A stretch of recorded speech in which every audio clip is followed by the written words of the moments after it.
আসসালামু আলাইকুম বন্ধুরা। আজকে একটা খুব গুরুত্বপূর্ণ কথা বলবো। মানুষকে কখনো ছোট চোখে দেখো না।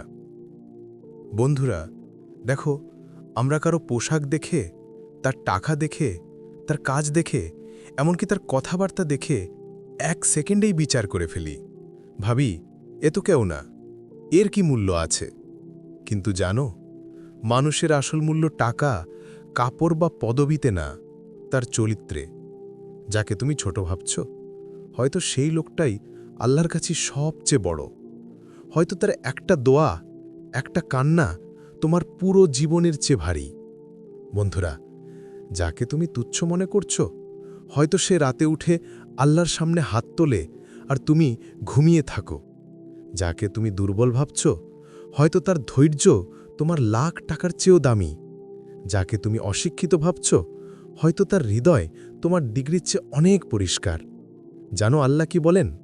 যে মানুষকে অহংকার করে ছোট ভাবে, তাকে আল্লাহ উঁচু করেন না, বরং তাকে নিচে নামিয়ে দেন। তাই কখনো কারো দিকে নিচু দৃষ্টিতে তাকিও না, কারণ যার দিকে তুমি তাকিয়ে আছো, হয়তো আল্লাহ তার দিকে রহমতের চোখে তাকিয়ে আছেন। শেষে একটাই কথা, মানুষকে সম্মান দাও, তার মর্যাদা দাও, কারণ আমরা সবাই মাটিরই তৈরি, আর মাটি একদিন আমাদের কাছে ফিরিয়ে নেবে। আল্লাহ, তুমি আমাদের সবার মধ্যে থেকে অহংকার দূর করে দাও, আর আমাদেরকে পরের যত্ন করতে শিখাও। আমিন। আমাদের এই ভিডিওটি ভালো লাগলে লাইক করো, চ্যানেলটিকে সাবস্ক্রাইব করো ও ফলো করো ফেসবুক এবং ইনস্টাগ্রামে, আর দিনী বার্তা ছড়িয়ে দিতে শেয়ার করো। আসসালামু আলাইকুম।